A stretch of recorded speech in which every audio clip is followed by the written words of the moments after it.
जो Russian fertilisers के हवाले से अभी है क्योंकि इंडिया एक बहुत बड़ा एग्रो बेस्ड कंट्री है और आजकल फर्टिलाइज़र्स की कीमत क्योंकि मैं खुद तो काश्तकारी कम करता हूँ लेकिन ये कि फर्टिलाइज़र का इस्तेमाल होता है गाँव में जो थोड़ी-सी ज़मीन है, उस हवाले से तो अंदाज़ा है कि इसकी इम्पोर्टेंस से इनकार नहीं किया जा सकता। तो अब रशिया से सबसे हाईएस्ट इम्पोर्टर हुआ है फर्टिलाइज़र्स के हवाले से वो भी इंडियन रुपीज़ में।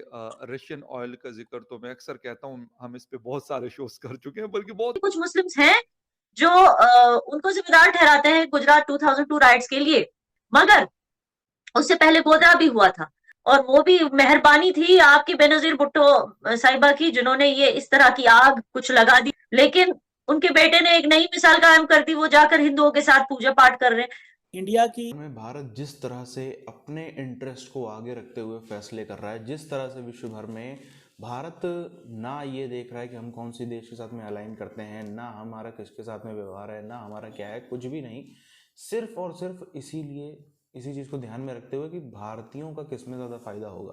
अब जो भारतीय हैं उनका जो है फायदा सस्ते पेट्रोल डीजल से हो रहा है, तो फिर उसमें क्या गलत है? अगर भारतीयों को फायदा किसी और चीज़ से हो रहा है, भारतीयों को फायदा रशिया के साथ जा करके हो रहा है, तो इसमें क्या समस्या है? क्या फिर दुनिया से क्या ही लेना देना पड़ जाता है?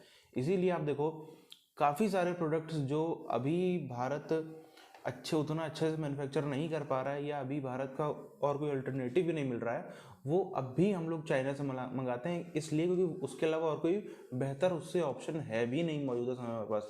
आने वाले समय में होगा तो उसके लिए तैयारी चल रही है, लेकिन अभी नहीं है, इसलिए मंगाना पड़ता है। जो मौजूदा सरकार है वो इंडिया की जो हिस्ट्री बदलना चाहती है, जिसमें हिंदू नेशनलिस्ट पर्सपेक्टिव जो हैं उसको इनकॉर्पोरेट किया जा रहा है। देखिए जी, इसमें सोचने वाली कोई बात ही नहीं है। जाहिर सी बात है, जो लोग बाहर से आए थे इंडिया में, जिन्होंने इन्वेड किया इंडिया को, वो इन्वेडर्स हैं और हमारी हिस्ट्री बुक में उनको हीरोज क्यों बनाया जा रहा है? और जिसको आप लोग बार बार हिंदू नेशनलिज्म बोलते हैं, वो हिंदू नेशनलिज्म नहीं है, वो हिंदुस्तानी नेशनलिज्म है। तो मैं आपको बता दूं, I believe and what most of the Indians believe is that when he said anti social elements, what he meant was कि जो लोग हिंदूज और मुस्लिम्स के बीच में डिवाइड क्रिएट करना चाहते हैं, ये उनका जिक्र कर रहे थे। बिकॉज जाहिर सी बात है, मानते हैं कि कुछ मुस्लिम्स हैं जो उनको जिम्मेदार ठहराते हैं गुजरात 2002 राइट्स के लिए, मगर उससे पहले गोधरा भी हुआ था।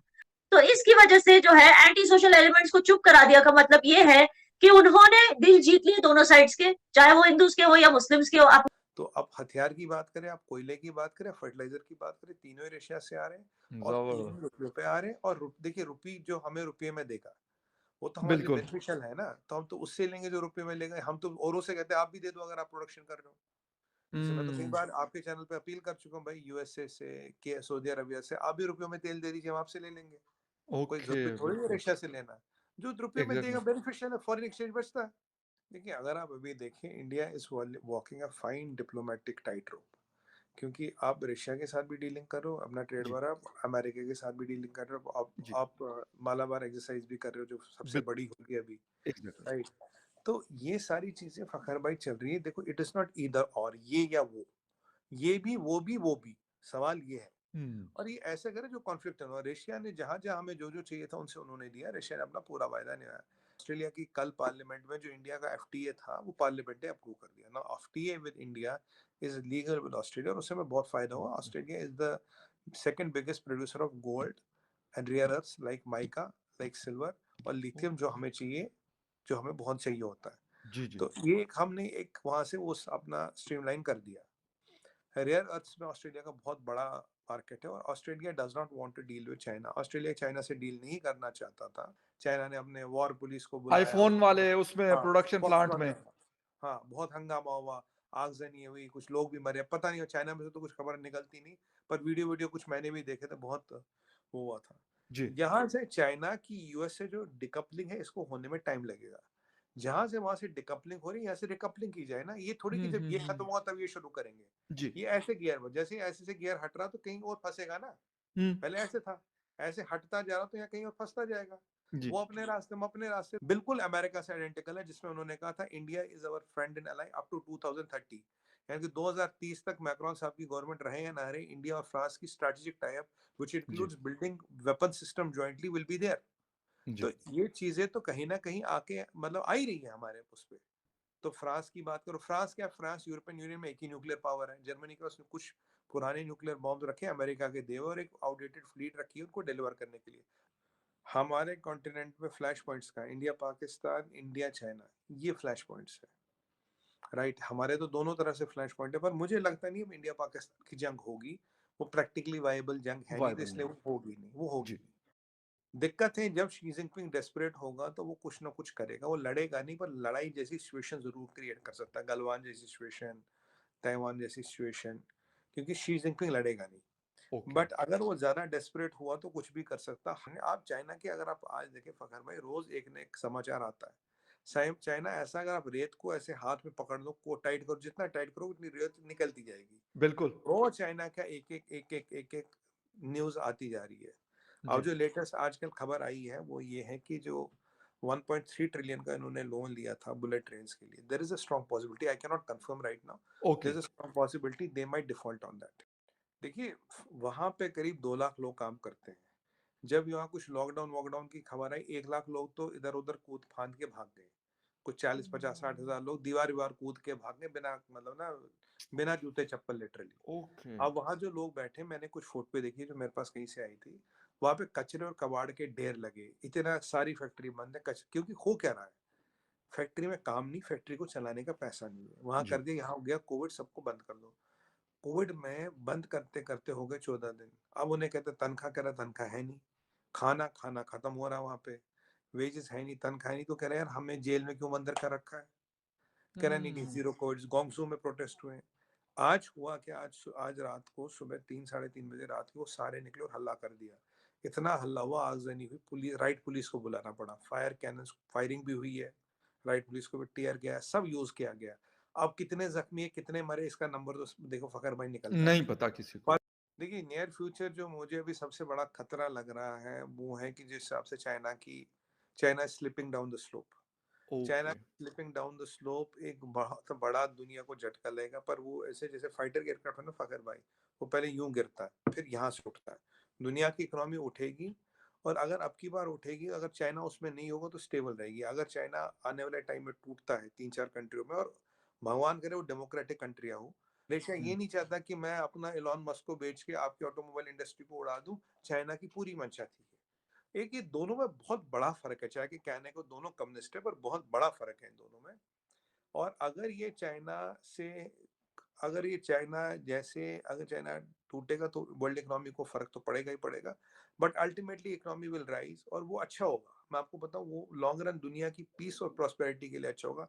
चाइना के इससे पहले जितने भी विश्व भर में अमेरिका के साथी रहे हैं, अमेरिका के जितने भी अलाइनमेंट पार्टनर रहे हैं, सबके सब किसी की भी इतनी हिम्मत नहीं हुई थी। जितना ज़्यादा भारत एक फ्रीडम एंजॉय कर रहा है, जितना ज़्यादा भारत को स्वतंत्रता है, जितना ज़्यादा भारत अपनी मर्जी चला रहा है, उतना किसी को भी हमने नहीं देखा। चाहे आप यूरोप का कोई देश उठा लो, चाहे उसके जो अड़ोसी पड़ोसी उसके साथी हैं, चाहे आप दुनिया में किसी भी कोने का देश उठा लो, किसी की हिम्मत नहीं थी कि अमेरिका के एक फैसले के खिलाफ भी जाए। कई फैसलों में अगर आप देखो, और यही फ़ायदा भी है, अगर हमने S-400 आज से 20 साल पहले लिया होता तो आज हमारे ऊपर भी सैंक्शन लग गए होते, जैसे तुर्की के ऊपर लगे। अगर आज से 20 साल पहले जो आज हम चीज़ें कर रहे हैं, वो चीज़ें आज से हमने 15-20 साल पहले करी होती तो हमारे ऊपर भी सैंक्शन लगने थे। चाहे वो किस इतिहास हमने देखा, जब हमने परमाणु परीक्षण किया तब भी भारत के संग में ऐसा होता रहा, सिर्फ इसलिए क्योंकि अमेरिका को इतनी ज़्यादा ज़रूरत नहीं थी। अमेरिका की उस समय लड़ाई थी सोवियत यूनियन से, सोवियत यूनियन में उसको ज़रूरत थी यूरोप की ज़्यादा, और यूरोप ने उस टाइम पर बहुत ही अच्छे से इस चीज़ का इस्तेमाल किया। हालांकि यूरोपियों के पास में पिछले 3 शताब्दियों में पूरी दुनिया भर से इतना पैसा लूट लिया कि उनके पास में बहुत पैसा हो गया था। मगर आप देखो, जो देश जिन्होंने दुनिया से पैसा लूटा, चाहे वो ब्रिटेन हो, चाहे वो पोर्टुगल हो, चाहे वो स्पेन हो, चाहे वो फ्रांस हो, ये सब उतना तेज तरक्की नहीं कर पाए। जैसे जर्मनी देखो, जर्मनी ने कुछ खास अलग अलग वहाँ यूरोप के बाहर जाकर के कब्जे नहीं किए, बल्कि कुछ भी नहीं किए। जर्मनी जो है उसने अपने यहाँ पे हिटलर के टाइम में ज़रूर थोड़ा आफत मचाई हो अगल बगल देशों में, लेकिन वैसा उसने कुछ भी नहीं किया। तब भी सबसे मजबूत इकोनॉमी पूरे यूरोप में जर्मनी की ही हमें नज़र आती है। अभी भी आप देखो तो वो 4th लार्जेस्ट इकोनॉमी है। इसका मतलब कि वो जो पुराना खजाने थे उसकी वैल्यू जो है अपनी जगह तो है, मगर जो नया ये जो दौर बदला इसमें कमाई की ज़्यादा अपॉर्चुनिटी खुली और इसी का फ़ायदा उठाया जो पूरा पूरा सोवियत के खिलाफ लड़ाई थी, सोवियत यूनियन के खिलाफ लड़ाई थी, इसका फ़ायदा यूरोपियन यूनियन के कई देशों ने उठाया, खास तौर पर जर्मनी जैसे देशों ने। इसी वजह से उनकी इकोनॉमी इतनी बड़ी होती चली गई। आज जो हम देखते हैं इतना ज़बरदस्त उनका ऑरा है, इतना ज़बरदस्त करिश्मा है, इतनी उनकी इज्जत है, इतने सम्मान से जर्मनी जैसे देशों का बाकी यूरोपीय देशों का नाम लिया जाता है सिर्फ इसलिए क्योंकि वो अमेरिका के साथ थे सोवियत यूनियन के खिलाफ। अब भारत को पास भी वही मौका घूम फिर के आया है जब भारत भी वही चीज़ को एंजॉय कर सकता है, ताकि आज से 20, 30, 40 साल बाद भारत का भी जैसे आज दुनिया भर में यूरोप को देखा जाता है वैसे ही भारत को भी देखा जाए, उसी रुतबे के साथ उसी भारत का भी वही लेवल हो जाए। यही नतीजा है जिससे हम इस चीज़ को समझ सकते हैं कि जो टाइम पर जैसे अभी पिछले 60-70 सालों में जो देश उठे हैं वैसे ही भारत भी अगले 60-70 साल तो नहीं लगेंगे, 20-22 सालों में बहुत तेज़ी से ग्रो करने वाला है।